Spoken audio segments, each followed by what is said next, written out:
growing weary of running from room to room, practicing one-tooth insurance-driven dentistry? Then stay tuned for the latest episode of The Lionhearted, where Dr. Stephen Rasner will hand you the blueprint for what many call the gold standard of general practice dentistry. Hi everyone, I'm Dr. Steve Rasner, and you're tuned in to The Lionhearted Dentist, a weekly podcast for those of us that still want the dream. I thank all of you for this has gone on 2 years now. I think this is my 101 podcast broadcast. And, I check out where you guys tune in from, and seems to be having a pretty significant following lately in the United Arab Emirates, India, of course, Canada. Australia has always been strong. But anyway, I say these things to you because it blows my mind. That's why. And you know me by now. If you've tuned into this, you know my personality. And you know that I think I'm a regular guy that worked really hard to get pretty close to his dream. So today's podcast is going to start with that question to you. And I think it's really important that you listen to me. If you're not watching this, if you're in your car, if you don't listen to anything else I say this week, I want you to listen to this. But I want you to know something before I say it. I sit down here. I obviously don't plan for 4 hours of very rigorous, what am I going to speak to this week? But I do try to think about what would influence you the most. And I think sometimes we get lost in the journey of, I want to become more involved, like Rasner says, in surgical procedures or oral sedation and those type of things. And you lose sight, or whatever you're into, endo, ortho, and then you lose sight of why you're doing everything you're doing, including watching me or other podcasters. So I'm going to ask you, do you remember what your dream was? I mean it. Don't poo-poo me now. Don't turn this off. Don't put back the radio and music on. Do you remember what you really wanted to be, why you really wanted to be in dentistry? And if it was public civic duty and you're working in public health or in remote parts of the world, I'm in all of you. Because I do meet a lot of doctors in this teaching part of my journey, and many of you do that. Now, I'm not sure if you do it for totally altruistic reasons, or that's just your start, like a residency would be in the armed forces or likewise. I know for sure some of you are doing it because that's your drive in life, and that's awesome. But I think it's safe to say for the majority of us, at some point in your life, you were influenced enough to get into dentistry. And I think a lot of you wanted and envisioned this organization that you were going to build that was founded on you being this great clinical dentist, right? And respected in your community, having self-esteem because you've achieved such a challenging degree. And I think a lot of you, because of things have changed so much since I made that initial journey, lose sight of that. You're stuck in a space that you don't really want to be in. You're stuck working for multiple associates, none of which may be fulfilling. You maybe are open your own practice, and it's not getting to where you wanted it to be soon enough. So, how do I have the audacity, not knowing you, to get up in this podcast and say to you, don't give up your dream, work harder? And I'll tell you why. I don't know if you've ever listened to me carefully before, but when I say I'm one of you, I am one of you. I'm not the guy that was ranked number 1 or 2 or 3 in his class. I was on the other end. And it wasn't because I wasn't trying. I did try. We all know the guys that had the gifted hands that could carve a molar in that wax in those early months in dental school that looked like jewelry. It was mind-blowing. I remember seeing that thinking, I wasn't even good in arts and crafts when I was in elementary school. But I am a guy that wanted to be great at what I do. And there was an avenue there for me, as there is for you. And the avenue is CE. I guess what I'm trying to tell you is that you may turn on this podcast and others weekly, and maybe you want to take a quicker leap toward a certain skill set that you're trying to refine for yourself, which is all cool. But I need you to stop today and think for a minute and believe in yourself that you can have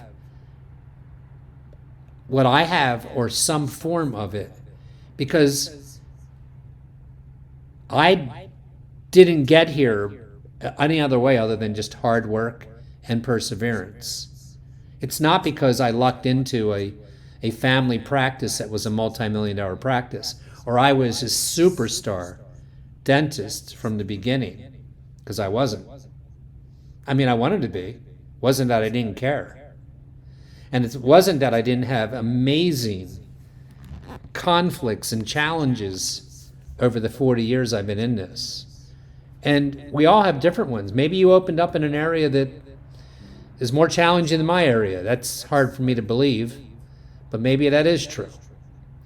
Or personal things that happened to you along the way that you could have never predicted. Those things did happen to me.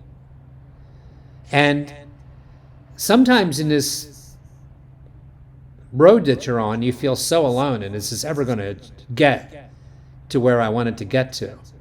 And I'm here to tell you that it is. You know, you need 4 things, which is kind of where this is going. And I want to, I know I do this from time to time, but that's because I feel like I do connect with many of you from your emails and from you.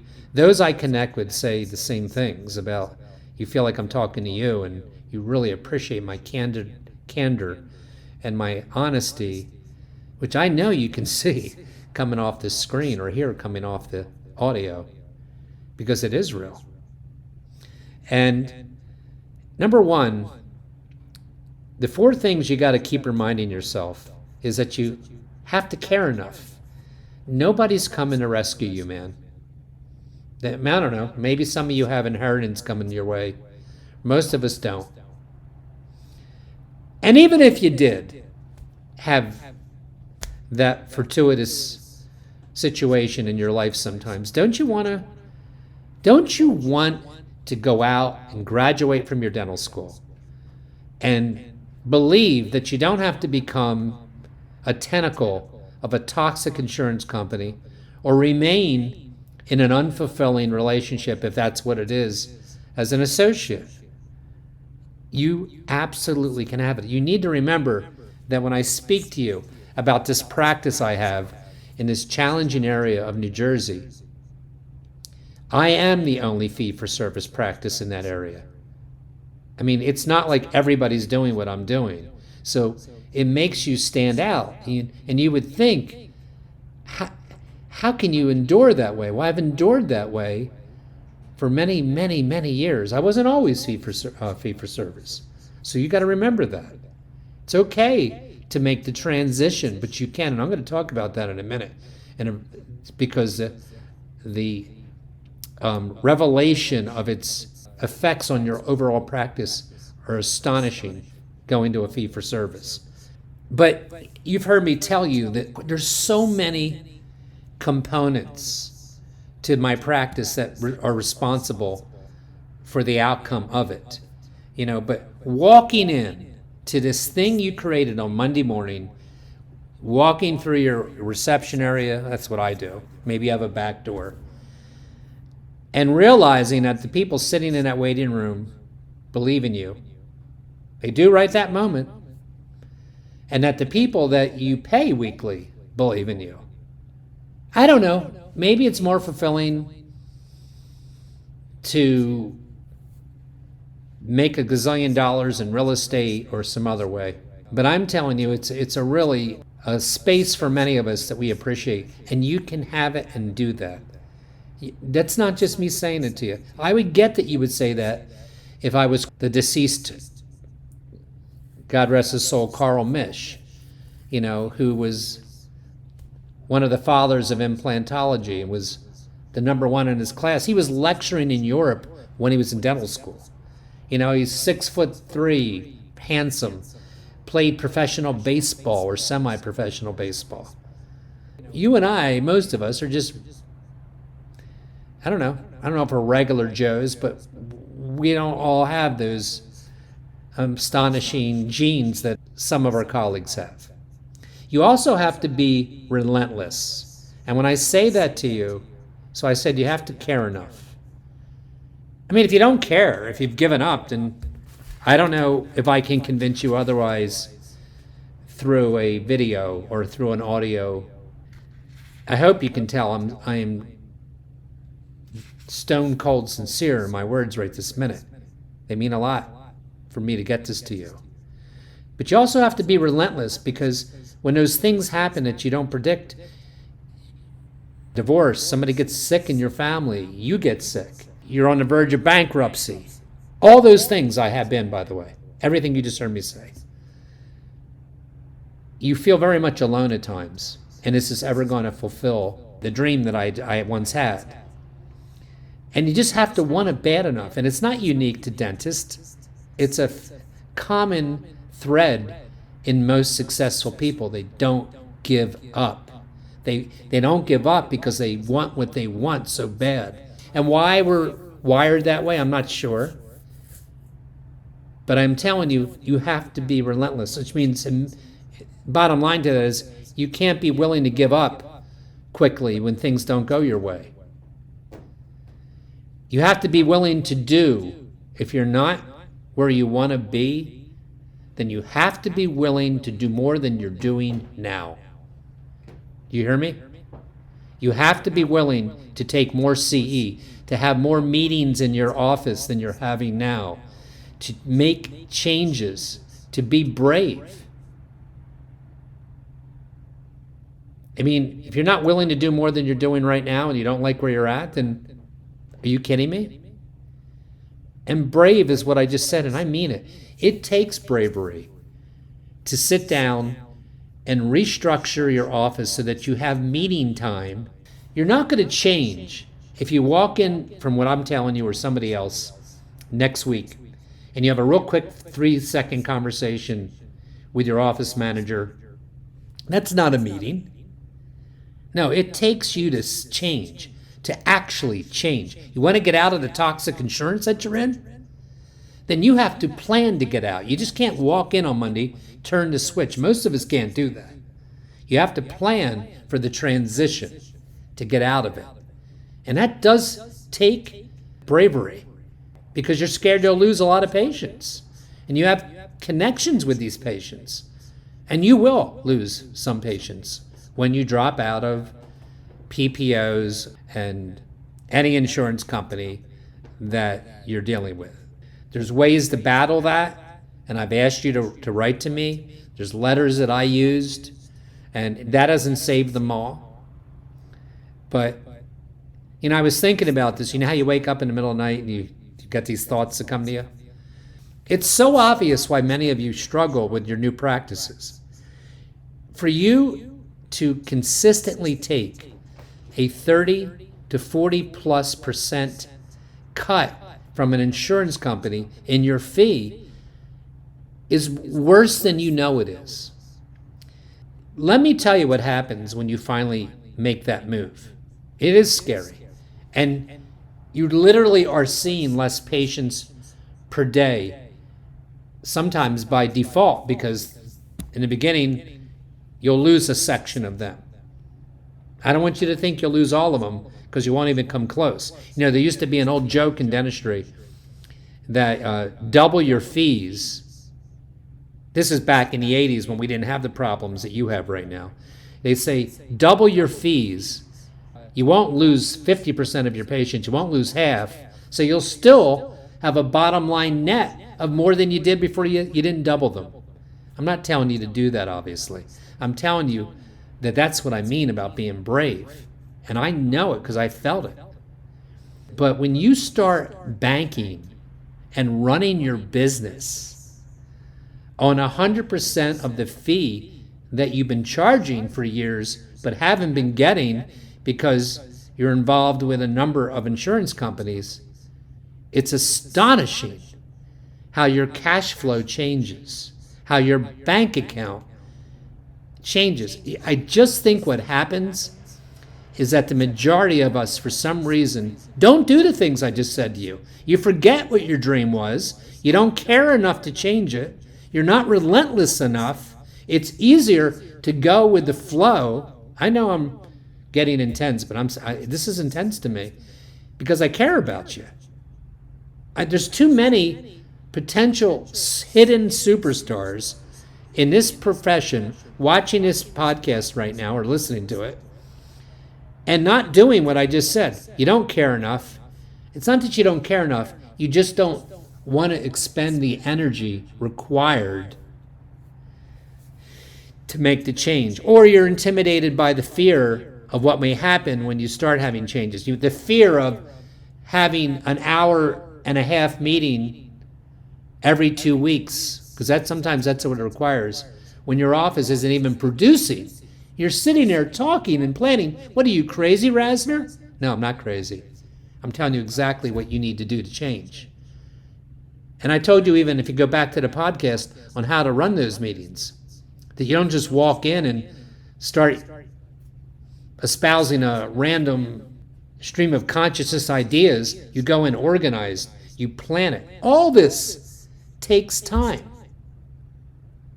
And I get it. How you can put it off. It's kind of like, isn't it a little bit similar to really getting in shape? It's really hard to be that disciplined, to start working out, to eat properly. I know it is. But once you've done it, not for one day, but for a small period of time, and you start to see the changes, it becomes incredibly inspiring. And so is this Lionhearted dental practice that you hear me speak of each week. It's so attainable if you're willing to do the few things I'm talking about. Yeah, it does take bravery to go out of network. It takes bravery to change the way you're doing things now. And it's kind of easy because, you have a life besides dentistry. I get it. With children and a family. And what you don't want to do is waste 10 years of a 35-year career or whatever it's going to be for you and wish you had done something earlier on. You're never going to regret trying to be excellent, not only as a clinical dentist, but as an organization. And then you can never be complacent once you get there. There's a lot of stories of dentists who were living the dream and got wrapped up in the boat they bought or whatever else, their golf game, whatever else they were doing. I know many. And they hit a wall of 18 years into a practice and couldn't believe all of a sudden things changed. Things around them changed. They didn't prepare. I personally don't think it's that big of a sacrifice to do what I'm asking you to do.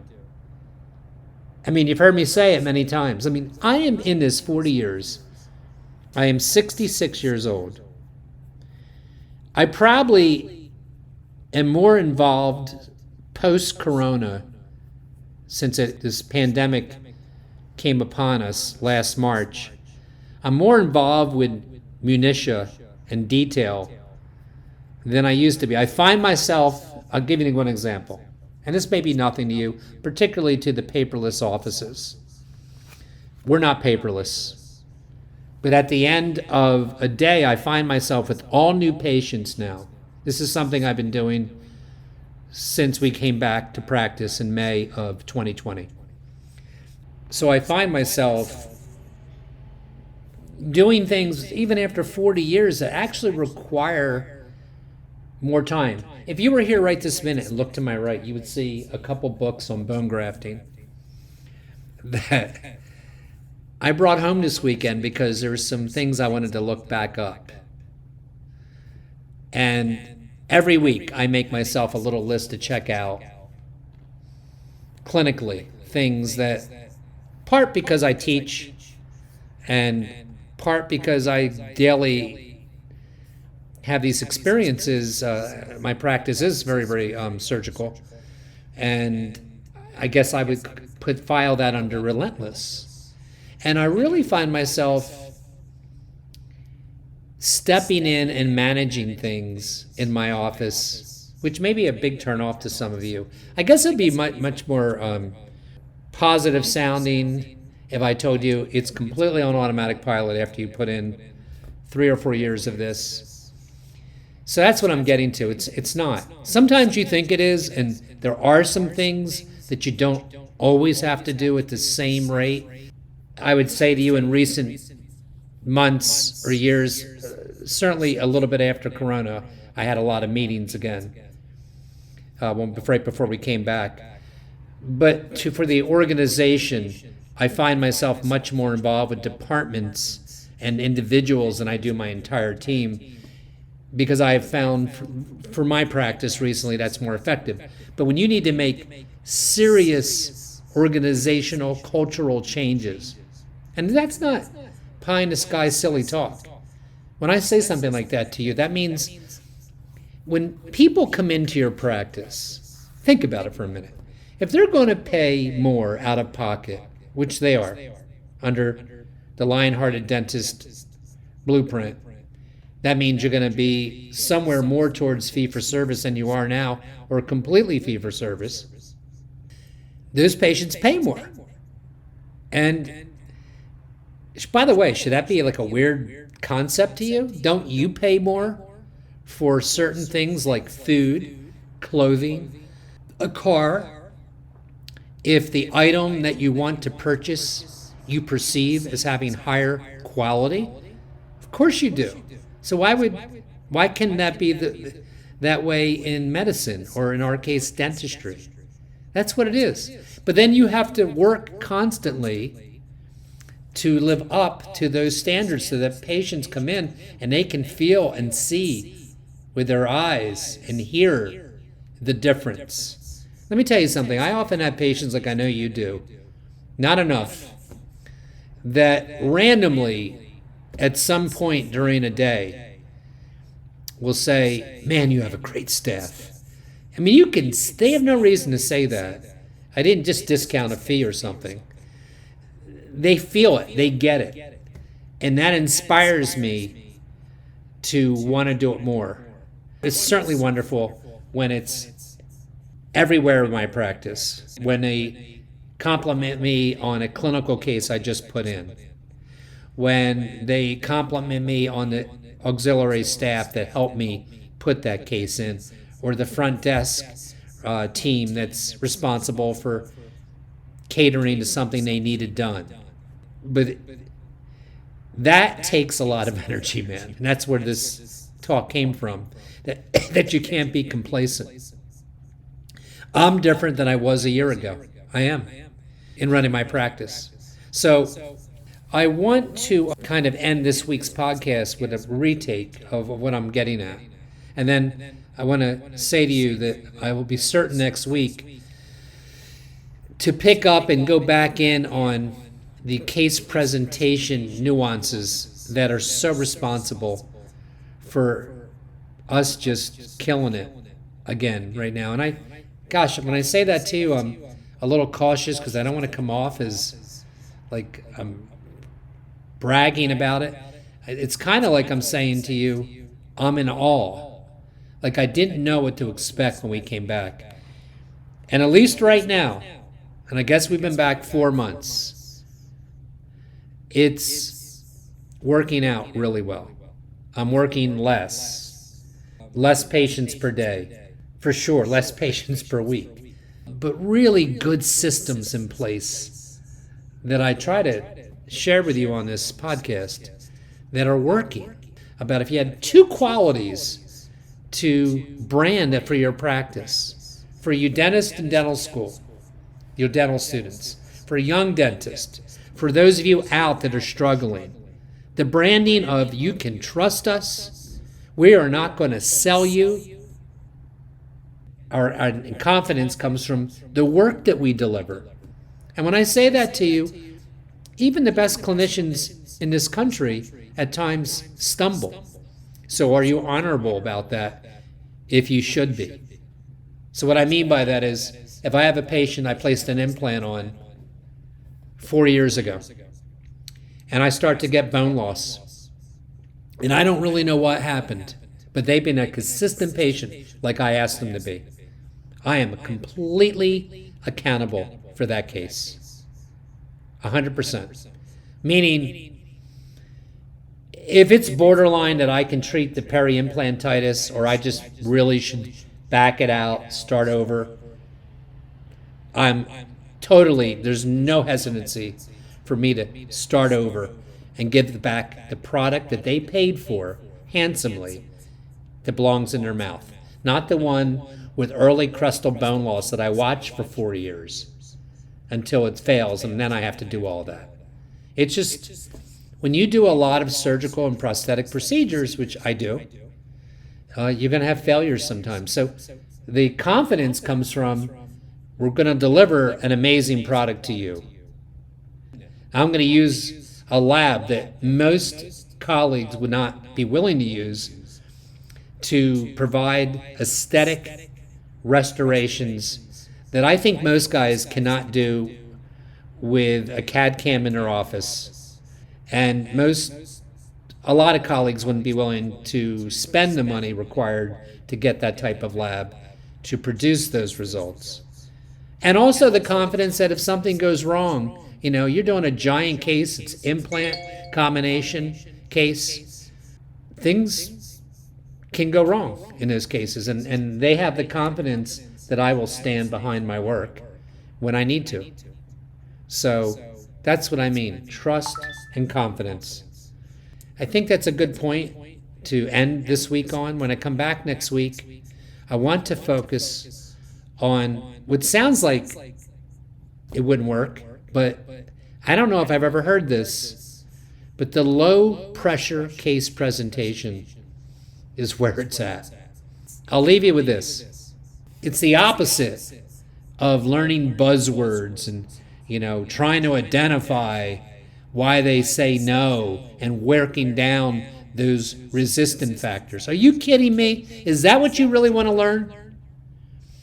It's almost, if you do everything right from the first, to how you brand, to screening the patient, to every step of the blueprint when they walk into the office, to your time in that case presentation room.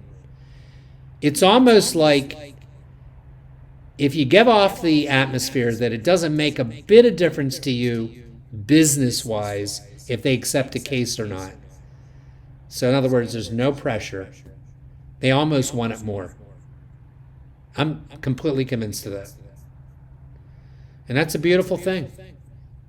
It's not a beautiful thing for somebody to sign on to a $25,000 case that feels stressed out of their mind and has buyer's remorse, and now they're in the case. And even when you see them at recall years later, if they're still with you, it's not a very accomplished, fulfilling feeling. Anyway, everybody, go back into the beginning of this, and are you doing that? Do you care enough? Have you given up? Are you relentless? Are you brave? Are you complacent? You always got to work hard. You always got to prepare for the new changes that challenge us. And to me, it's incredibly worth it. See you next week on the Lionhearted Dentist.